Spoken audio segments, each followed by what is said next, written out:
Hello everyone, welcome back to my channel. हम लोग पढ़ रहे थे क्लास 6 साइंस का chapter 5 separation of substances, right, जिसका मैंने पार्ट 4 तक वीडियो बना दिया है। जिन्होंने भी उन वीडियोस को नहीं देखा वो जल्दी से भी जाए उन वीडियोस को कंप्लीट करके आए ताकि ये वीडियो भी आपको समझ में आए। उन सभी वीडियो का लिंक मैंने डिस्क्रिप्शन में दे दिया है, वहाँ से आप वो वीडियो ईजिली देख सकते हैं। और ये है इस चैप्टर का पार्ट 5। तो देर किस बात की, चलिए चैप्टर को करते हैं continue. Topic is use of more than one method of separation. ठीक है, चलिए यहां से पढ़ना स्टार्ट करते हैं। We have studied some methods for separation of substances from their mixtures. जैसे कि हमने मेथड्स पढ़े हैं एक मिक्सचर से उसके सब्सटेंसेस को अलग करने के, राइट। हमने ये सभी मेथड प्रीवियस वीडियो में पढ़े हैं, राइट। तो मैं आपको एक होमवर्क देना चाहती हूँ, ठीक है। वो सभी मेथड्स के नेम आपको कमेंट सेक्शन में बता कर जाना है, ठीक है। मैं भी तो देखूँ आपको कितना याद है ना वो सारे मेथड। और जिन्होंने भी उन वीडियोस को नहीं देखा तो वो अभी जाएं उन वीडियोस को देख के आएँ ताकि ये वीडियो भी आपको समझ में आए, ठीक है। तभी आपको ये वीडियो समझ में आएगा, वरना नहीं आएगा, ठीक है। तो मैं वो मेथड का एक हिंट्स बता देती हूँ। First method is hand picking, है ना। हमने first method hand picking discuss किया था, राइट।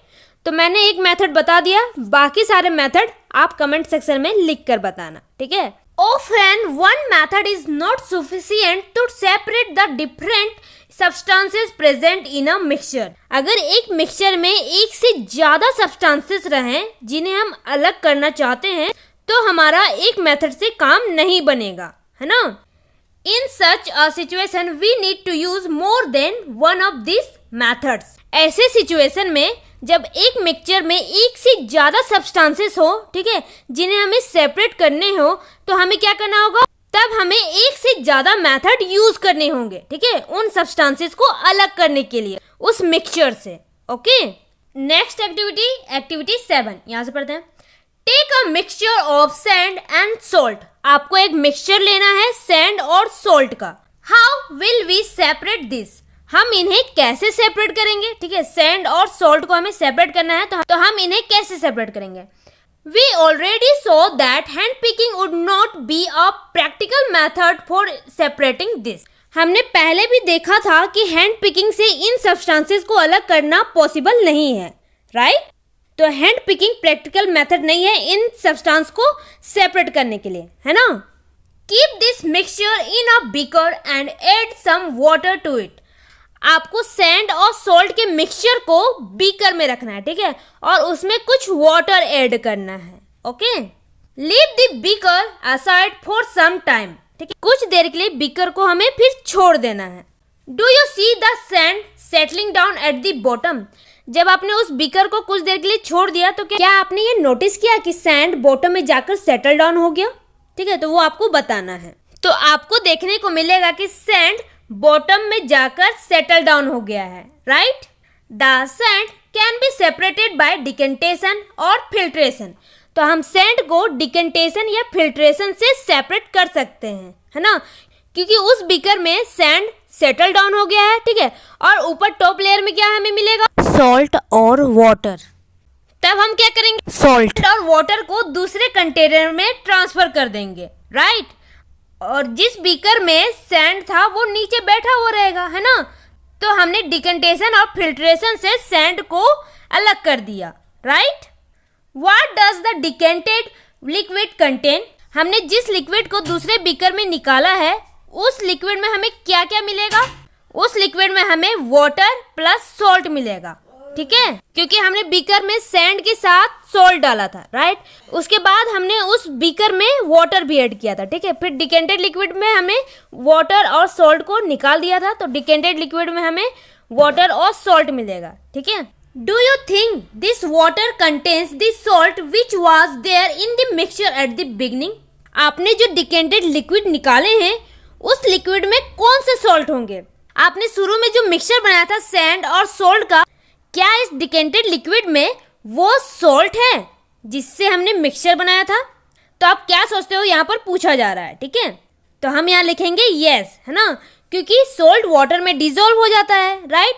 तो जैसे ही हमने इस मिक्सचर में वाटर डाला तो सॉल्ट वाटर के साथ मिक्स हो गया, राइट। और जब हमने डिकेंटेड लिक्विड निकाला तो वो सॉल्ट वाटर के साथ निकल गया, right. Now we need to separate salt and water from the decanted liquid. अब हमें ज़रूरत है कि जिस डिकेंटेड लिक्विड में सॉल्ट और वाटर है तो हम उन्हें सेपरेट करें, ठीक है। तो हम कैसे करेंगे सॉल्ट और वाटर को सेपरेट? इवापोरेशन से, राइट। जैसे कि हमने पढ़ा था इवापोरेशन में, है ना, हमने सॉल्ट और वाटर को सेपरेट किया था, right.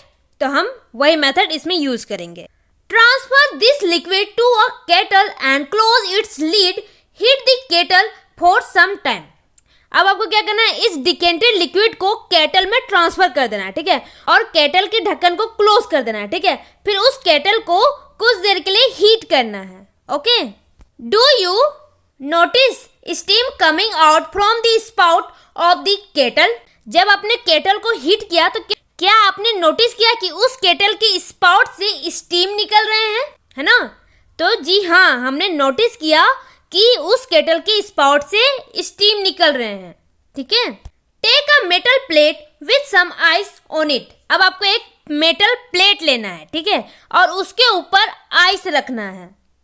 Hold the plate just above the spout of the kettle as shown in figure 5.13। अब आपको उस प्लेट को केटल के स्पाउट के ऊपर पकड़े हुए रहना है, ठीक है, जैसे कि फिगर 5.13 में दिखाया गया है। तो चलिए देख लेते हैं, आपको समझ में आ जाएगा कि मैं क्या बताना चाहती हूँ, ठीक है। सो फ्रेंड्स, ये देखिए फिगर 5.13 इवापोरेशन एंड कंडेंसेशन, ठीक है। तो ये देखिए, ये केटल है जिसे हम हीट कर रहे हैं, ठीक। इसमें हमने डिकेंटेड लिक्विड डाला है, राइट, और इसे हम हीट कर रहे हैं। और हमें क्या बोला गया था कि इस केटल की स्पाउट, ठीक है, ये स्पाउट है, ठीक है, और आपको ऑब्जर्व करना था कि इस केटल के स्पाउट से स्टीम निकल रहा है या नहीं निकल रहा है। तो हमने देखा कि स्टीम निकल रहा है, राइट। ये देखिए, ये स्टीम इस तरह से निकल रहा है ना।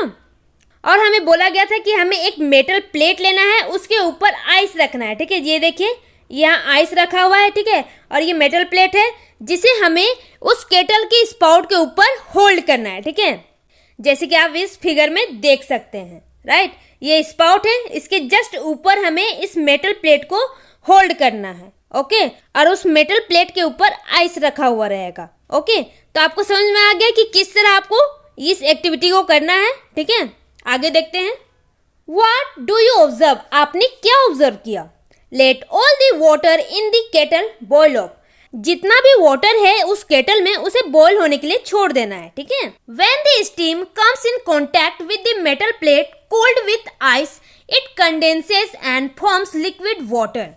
अब क्या होगा, इसे आप ध्यान से सुनिए, ठीक है। जब उस केटल के स्पाउट से स्टीम निकलेगा तो वो प्लेट के कांटेक्ट में आएगा, ठीक है, और प्लेट के ऊपर हमने क्या रखा है? आइस, है ना। तो जब वो स्टीम मेटल प्लेट के कांटेक्ट में आएगा तो वो स्टीम कंडेंस हो जाएगा, ठीक है, वो स्टीम कूल हो जाएगा और कंडेंस होकर लिक्विड वाटर बनाएगा, ठीक है। वो वाटर के फॉर्म में अपने आप को चेंज कर लेगा, ओके। देखिए, अब आपको समझ में आ जाएगा, ठीक है। इस स्पॉट से स्टीम निकल रहा है, ठीक है। जब वो मेटल प्लेट के कांटेक्ट में आएगा तो हमने इस मेटल प्लेट के ऊपर आइस रखा है, राइट।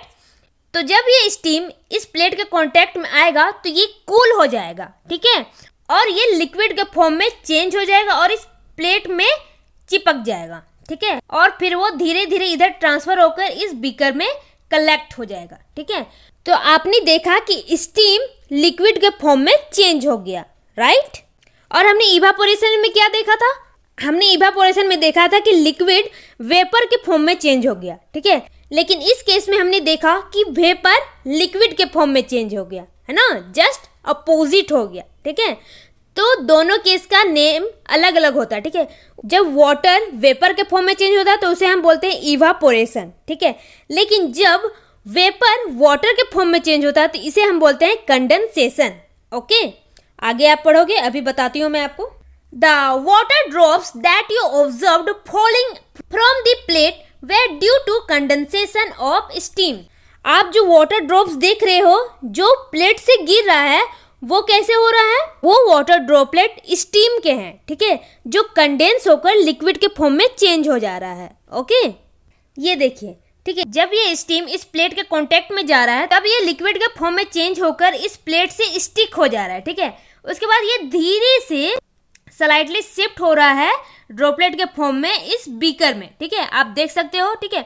तो ये जो वाटर हमने इस बीकर में कलेक्ट किया वो सभी स्टीम है ना। स्टीम जब कंडेंस होकर लिक्विड के फॉर्म में चेंज हो गया, ठीक है, तब ये लिक्विड इस बीकर में कलेक्ट हो गया, ठीक है। ये देखिए, the process of conversion of water vapour into its liquid form is called condensation. जब वाटर वेपर लिक्विड के फॉर्म में चेंज होता है तो उस प्रोसेस को हम बोलते हैं कंडेंसेशन, ओके। तो ये बहुत ही इंपॉर्टेंट डेफिनेशन है, इसे आप याद रखिएगा, ओके, और इसे आप नोट डाउन कर लीजिएगा क्योंकि ये बहुत ही इंपॉर्टेंट है, ये एग्जाम में पूछा जा सकता है, okay. What is condensation?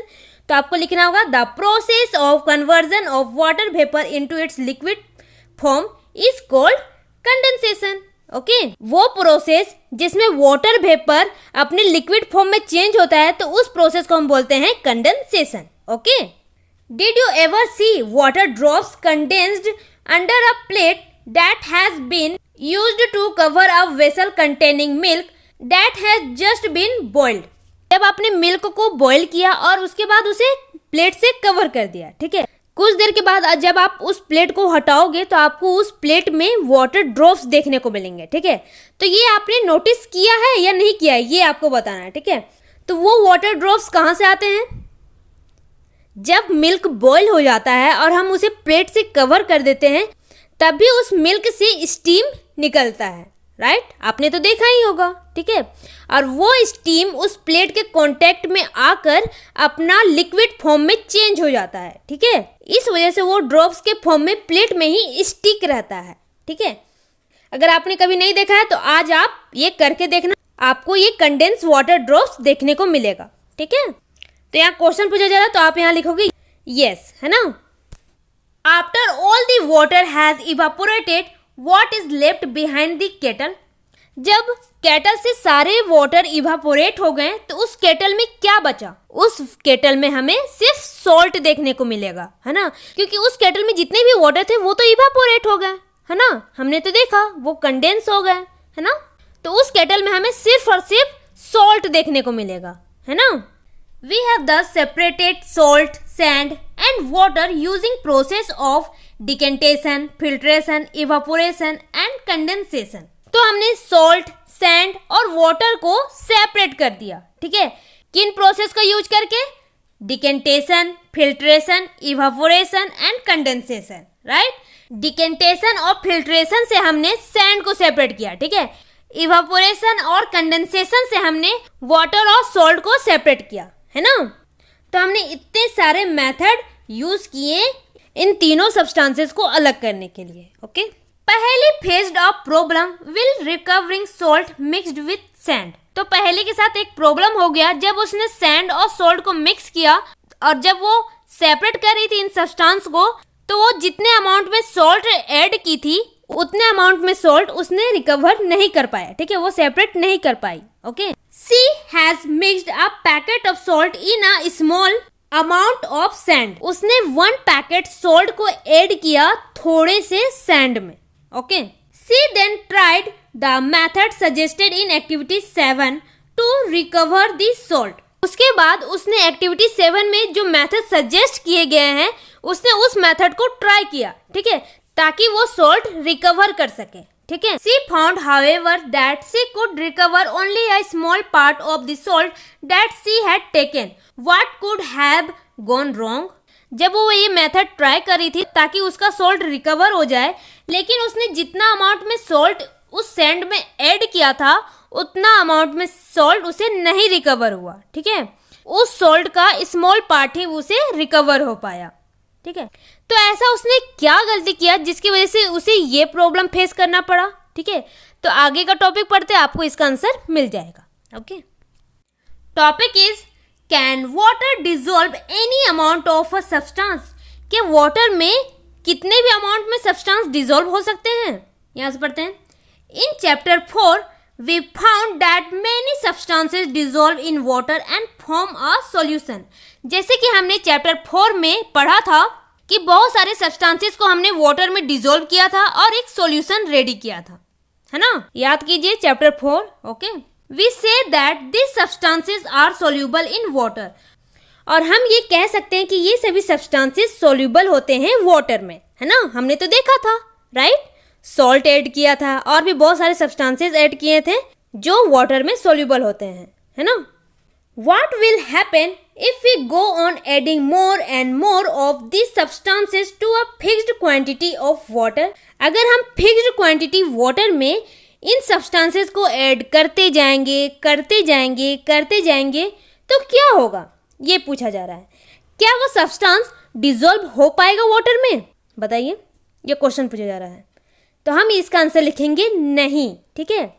Water की भी एक कैपेसिटी होती है डिसॉल्व करने की, ठीक है। और जब वो वाटर किसी सब्सटेंस को उतने क्वांटिटी में अपने अंदर डिसॉल्व कर लेता है, उसके बाद और सब्सटेंस डिसॉल्व नहीं हो पाता है ना, क्योंकि वाटर की एक लिमिट होती है, ठीक है। वाटर एक लिमिट तक ही किसी सब्सटेंस को डिसॉल्व करवा सकता है, ठीक है। और अगर हमें ज़्यादा सब्सटेंसेस को किसी वाटर में डिसॉल्व कराना है तो हमें वाटर की भी क्वांटिटी बढ़ानी होती है, ठीक है।